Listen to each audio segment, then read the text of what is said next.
نبی پاک صلی اللہ علیہ وسلم نے فرمایا، یہ تسبیح مجھے دنیا کی ہر چیز سے زیادہ پیاری ہے۔ ظہر کے وقت اور فجر کے وقت جو پڑھتا ہے غیب سے رزق ملتا ہے۔ بسم اللہ الرحمن الرحیم۔ محترم ناظرین، یہ وظیفہ کرتے ہی اللہ پاک نے چاہا تو آپ کی جھولی میں اتنی دولت آئے گی، اتنا پیسہ آپ کو ملے گا کہ آپ کو سنبھالنا مشکل ہو جائے گا۔ پیسے کو سنبھال سکتے ہو تو ہی یہ وظیفہ پڑھ لینا، پیسہ آپ کو خود ڈھونڈتے ہوئے آئے گا۔ آپ اپنے ارد گرد کئی ایسے لوگ دیکھتے ہوں گے جو راتوں رات کروڑ پتی ارب پتی بن گئے۔ کل تک تو ان کے پاس کچھ نہ تھا۔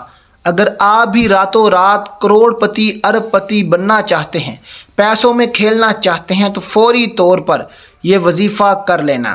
دوستو، اپنی زندگی میں صرف اور صرف 30 سیکنڈ نکال کر یہ وظیفہ پڑھ لینا۔ 1 منٹ بھی میں نہیں کہہ رہا، صرف 30 سیکنڈ یعنی کہ آدھے منٹ کا یہ عمل آپ لوگ، کوئی بچہ بھی یہ پڑھ سکتا ہے۔ آدھے منٹ کے لیے آپ لوگ اگر وقت نکال سکتے ہو، یہ تو کوئی وقت ہی نہیں ہے۔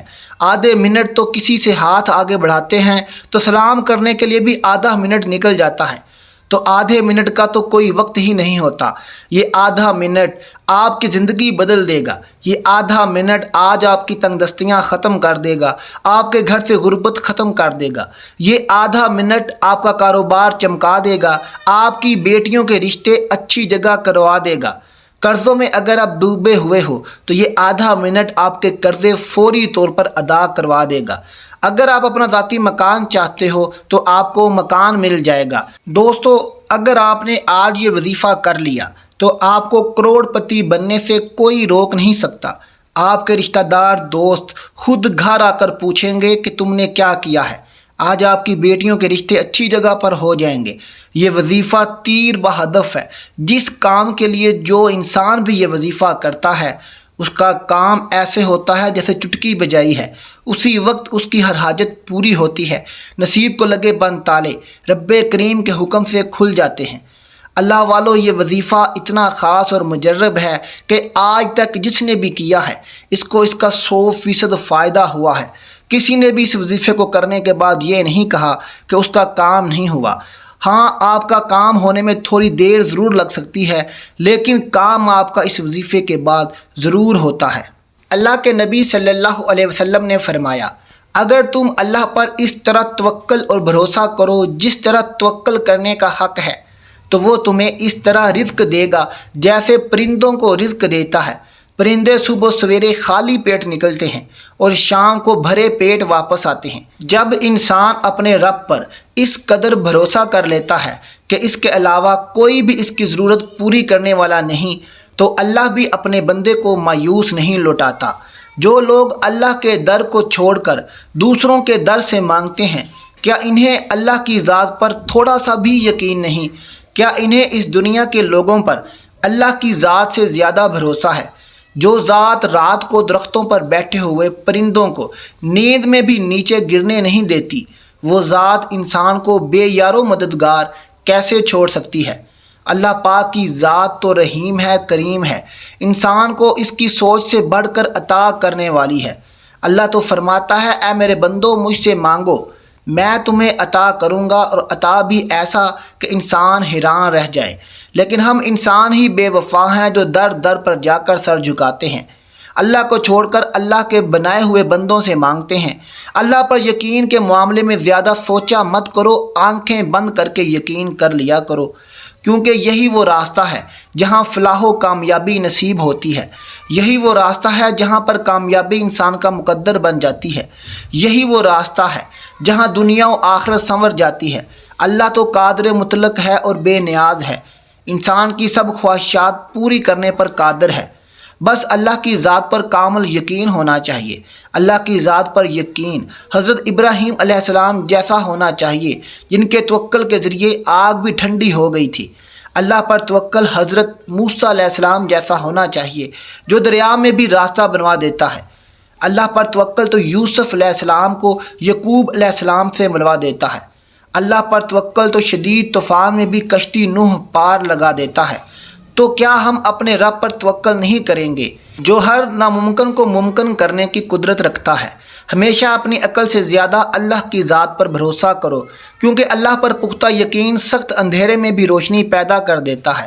اللہ پاک کہیں نہ کہیں سے راستہ نکال ہی دیتا ہے، کیونکہ اللہ پاک اپنے بندوں کو پریشان نہیں دیکھ سکتا۔ وہ تو ایسی جگہوں سے انسان کو رزق نوازتا ہے کہ انسان تصور بھی نہیں کر سکتا۔ دعائیں معجزوں کا باعث بنتی ہیں اور رب کے حکم سے کن فیکون سے تقدیر بدل جایا کرتی ہے۔ اس لیے ناظرین، آپ جب بھی کوئی وظیفہ شروع کریں، اس کے لیے آپ کو اپنے رب پر کامل یقین ہونا بے حد ضروری ہے۔ اگر آپ اللہ تعالیٰ پر یقین کرتے ہوئے یہ وظیفہ کریں گے تو انشاءاللہ اللہ پاک کامیابی بھی آپ کو عطا فرمائے گا۔ ناظرین، آپ لوگ اللہ پاک کا نام پڑھو، قرآنی آیات پڑھو، ایسا ہو ہی نہیں سکتا کہ آپ کو فائدہ نہ ہو۔ لیکن آپ لوگ ایک تو جلد بازی میں وظائف پڑھتے ہیں، اوپر سے آپ لوگ بے دلی سے، بے ترتیبی سے، اور آپ کو یقین نہیں ہوتا۔ دلوں میں وسوسے ہوتے ہیں کہ پتہ نہیں یہ وظیفہ اثر کرے گا یا نہیں کرے گا، تو اس طرح نہ کرو۔ آپ کا وظیفہ اس طرح کرنے سے کبھی اثر نہیں کرے گا۔ تو تمام چیزوں کا خیال رکھو۔ یہ وظیفہ آپ لوگ کسی بھی دن کر سکتے ہو۔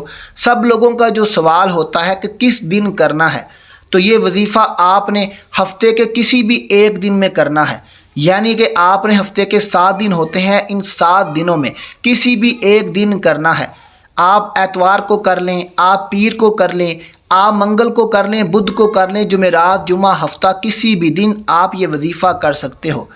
لوگ پوچھتے ہیں کیا ہم روزانہ پڑھ سکتے ہیں؟ تو جی نہیں، آپ لوگ یہ روزانہ نہیں پڑھ سکتے ہو، کیونکہ آپ کو دوبارہ پڑھنے کی ضرورت ہی نہیں پڑے گی۔ ایک ہی دفعہ میں آپ کی قسمت اللہ پاک نے چاہا تو بدل جائے گی۔ آج آپ کو میں وہ وظیفہ بتانے لگا ہوں۔ آپ کے دکھ، تکلیف، بیماریاں، پریشانیاں، بے روزگاریاں، گھروں میں جھگڑے، بے اولادیاں، شادیوں کے مسائل، قرضوں کے مسائل، ذاتی مکان، جو کچھ بھی آپ کی حاجتیں، مرادیں، پریشانیاں ہیں، انشاءاللہ وظیفہ پڑھتے ہی آپ لوگ اپنی آنکھوں سے غیبی طریقے سے اپنے پاس پیسوں کو پہلے تو آتا ہوا دیکھیں گے۔ چاروں طرف سے آپ کے رزق کے اسباب کھل جائیں گے۔ رزق کے بند دروازے فوری طور پر انشاءاللہ اللہ پاک نے چاہا تو کھل جائیں گے۔ آپ کی قسمت ایسے چمکے گی کہ جو لوگ آپ کے حاسدین آج آپ سے جڑ رہے ہیں، جو لوگ آج آپ کو، آپ کے رشتہ دار ہیں، خاندان میں دوست احباب آپ کی غریبی کا مذاق بنا رہے ہیں، آپ کو دھتکار رہے ہیں، آپ کے ایسے حالات ہیں کہ آپ نے لوگوں سے اتنا پیسہ مانگ لیا ہے، قرضے آپ نے اتنے لیے ہوئے ہیں کہ اب تو آپ کو کوئی قرضہ بھی دینے کے لیے تیار نہیں۔ لوگ آپ کو ہلاک کر رہے ہیں، آپ کو دیکھ کر ایک گلی سے دوسری گلی بدل دیتے ہیں کہ یہ سامنے سے آ رہا ہے، یہ پھر کچھ نہ کچھ مانگے گا۔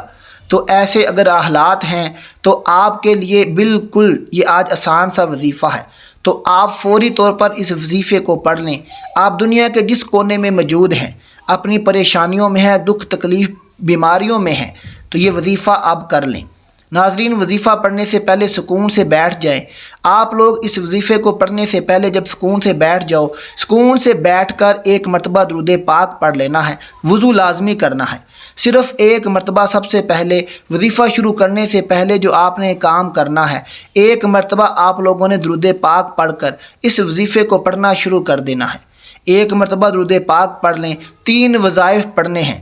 درود پاک پڑھنے کے بعد تینوں وظائف اتنے آسان ہیں، جو لوگ بالکل ان پڑھ ہیں، بالکل جن کو ایک لفظ بھی پڑھنا نہیں آتا، جو ان پڑھ ہیں، ایسے کئی بہن بھائی آتے ہیں کہ ہمیں آسان وظائف بتائیں، ہمیں پڑھنا نہیں آتا، ہم بالکل پڑھے نہیں، ایک کلاس بھی نہیں پڑھے، وہ بھی آج یہ وظیفہ سن لیں۔ ایک مرتبہ جب درود پاک پڑھ لیں تو 3 وظائف پڑھنے ہیں۔ درود پاک ایک مرتبہ کوئی سا بھی پڑھ لیں، صلی اللہ علی محمد پڑھ لیں، صلی اللہ علیہ وسلم پڑھ لیں، درود ابراہیمی نماز والا پڑھ لیں، آپ کو جو پڑھنا ہو پڑھ لیں۔ آپ لوگ ایک مرتبہ میرے ساتھ بھی نماز والا درود پاک پڑھ لیں۔ اللہم صلی علی محمد وعلی آل محمد کما صلیت علی ابراہیم وعلی آل ابراہیم انک حمید مجید۔ اللہم بارک علی محمد وعلی آل محمد کما بارکت علی ابراہیم وعلی آل ابراہیم انک حمید مجید۔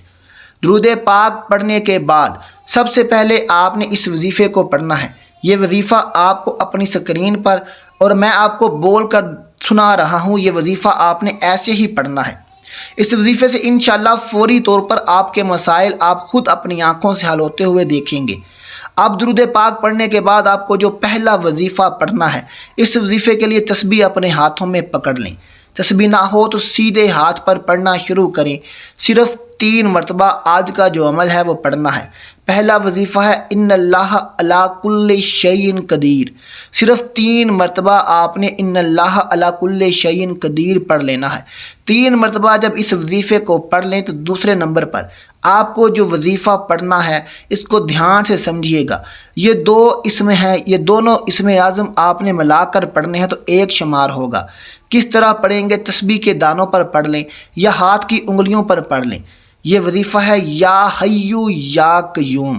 آپ لوگوں کو 7 مرتبہ پڑھ لینا ہے۔ دونوں وظائف کو ملا کر پڑھیں گے تو ایک شمار ہوگا۔ اسی طرح آپ کو 7 مرتبہ یا حیو یا قیوم کا وظیفہ پڑھ لینا ہے۔ یہ پڑھنے کے بعد تیسرا اور آخری وظیفہ جو آپ کو پڑھنا ہے، آپ نے تسبیح کے دانوں پر پڑھنا ہے یا ہاتھ کی انگلیوں پر پڑھنا ہے۔ اللہ تعالیٰ کو جو بہت عزیز ہے وہ ہے سبحان اللہ و بحمدی سبحان اللہ العظیم۔ یہ تسبیح اللہ تعالیٰ کی بہت پیاری ہے۔ اللہ تعالیٰ کے عظیم انعامات میں سے ایک انعام یہ تسبیح ہے۔ تسبیح اسے کہتے ہیں اللہ تعالیٰ کی شان اور پاکی بیان کرنے کو۔ سبحان اللہ العظیم وغیرہ تسبیح اللہ کا وہ ذکر ہے جس کی سلطنت 7 آسمانوں کے اوپر تک پھیلی ہوئی ہے، اور قرآن عظیم الشان کی 7 مبارک سورتوں کا آغاز تسبیح سے ہوتا ہے۔ سبحان اللہ ما فی السماوات و ما فی الارض وغیرہ۔ حضرت سیدنا نوح علیہ السلام نے اپنے بیٹے کو تسبیح کی تاکید فرمائی کہ بیٹا سبحان اللہ و بحمدی کو ہمیشہ لازم پکڑنا۔ یہ وہ کلمہ ہے جس کی برکت سے تمام مخلوق کو روزی ملتی ہے۔ حضرت سیدنا ابو بکر صدیق رضی اللہ تعالیٰ عنہ کے پاس ایک بڑے بالوں والا پرندہ لایا گیا۔ ارشاد فرمایا کہ اس نے تسبیح چھوڑ دی اس لیے پکڑا گیا۔ سبحان اللہ و بحمدی سبحان اللہ العظیم۔ تسبیح میں گناہوں کی پاکی بھی ہے۔ صرف 100 بار سبحان اللہ و بحمدی سبحان اللہ العظیم پڑھا جائے تو سمندر کی جھاگ برابر گناہ معاف ہو جاتے ہیں۔ تسبیح میں جنت کی آبادی کا بھی ذکر ہے۔ ایک بار سبحان اللہ پڑھنے سے جنت میں اپنی ملکیت کا ایک درخت لگ جاتا ہے۔ درخت بھی معمولی نہیں بلکہ صدیوں کی مسافت تک پھیلا ہوا۔ تسبیح میں حشر کے دن کا سامان بھی موجود ہے۔ ارشاد فرمایا سبحان اللہ آدھے میزان کو بھر دیتا ہے اور باقی کو الحمدللہ بھر دیتا ہے۔ ایک بزرگ کے پاس ایک شخص نے روزی کی تنگی کی شکایت کی۔ انہوں نے فرمایا ہر نماز کے بعد سبحان اللہ 100 بار پڑھو۔ وہ صاحب زندہ دل انسان تھے۔ زندہ دل وہ ہوتا ہے جس کے دل میں اللہ تعالیٰ کا ذکر ہو اور جو دل کی توجہ سے اللہ تعالیٰ کا ذکر کرتا ہو۔ انہوں نے دل کی توجہ سے یہ عمل شروع کیا، مگر 1 ہفتہ بعد ان بزرگوں کے پاس آ کر کہنے لگے کہ یہ وظیفہ بند کرنے کی اجازت چاہتا ہوں، کیونکہ اب تو زمین کے خفیہ خزانے بھی نظر آنے لگے ہیں۔ جو لوگ عقل مند ہوتے ہیں وہ خزانوں کا مالک بننے سے ڈرتے ہیں۔ کون سنبھالے، کون اتنی فکر اٹھائے، کون اتنا حساب دے، کون اتنے حقوق ادا کرے۔ انسان کی ضرورت تو کچھ مال سے پوری ہو جاتی ہے، اس سے زائد مال اسے ملتا ہے تاکہ انسان اللہ تعالیٰ کے ہاں اس کے ذریعے سے بڑے بڑے درجات حاصل کرے۔ اگر یہ نیت نہ ہو تو ضرورت سے زائد مال انسان کو مسلسل ڈستا رہتا ہے، ذلیل اور کمزور کرتا رہتا ہے، پاگل اور نااہل بنا دیتا ہے، بیماریاں اور مصیبتوں میں ڈال دیتا ہے۔ عرض یہ کر رہا تھا کہ یہ تسبیح بڑی نعمت ہے۔ اللہ تعالیٰ جس بندے کو اس کی توفیق عطا فرما دیں، یہ اللہ تعالیٰ کا اس بندے پر بڑا احسان ہوتا ہے۔ قرآن مجید میں جگہ جگہ حکم دیا گیا ہے کہ اللہ تعالیٰ کی تسبیح کرو، اور بتایا گیا ہے کہ تسبیح اللہ تعالیٰ کے مقربین کا وظیفہ ہے۔ ہر تسبیح بندے کو اللہ تعالیٰ کے قریب کرتی ہے۔ تو دوستو آج کے اس عمل میں آخری جو وظیفہ آپ نے پڑھنا ہے وہ تسبیح ہے۔ کیا تسبیح ہے سن لیں۔ سبحان اللہ و بحمدی سبحان اللہ العظیم۔ اس کو آپ نے 100 مرتبہ پڑھنا ہے۔ اس کے بعد اتنا ہی درود پاک جتنا آپ نے شروع میں پڑھا تھا، اور کون سا شروع میں پڑھا تھا وہی درود پاک آپ نے آخر میں پڑھ لینا ہے۔ وظیفے کو اچھے طریقے سے سمجھیے گا، سارا وظیفہ شروع سے لے کر آخر تک۔ سمجھ نہ آئے تو بار بار سمجھیے گا۔ اس کے بعد آپ نے اللہ سے رو رو کر گڑ گڑا کر اپنی حاجت کی دعا مانگنی ہے۔ انشاءاللہ آپ کی آج تمام حاجتیں پوری ہو جائیں گی۔ اس وظیفے کو کر کے اس ویڈیو کا لنک اپنے دوستوں اور رشتہ داروں میں شیئر کیجیے تاکہ ان کو بھی فائدہ ہو سکے۔ ملتے ہیں آپ سے اگلی ویڈیو کے ساتھ۔ اپنا خیال رکھیے گا۔ اللہ حافظ۔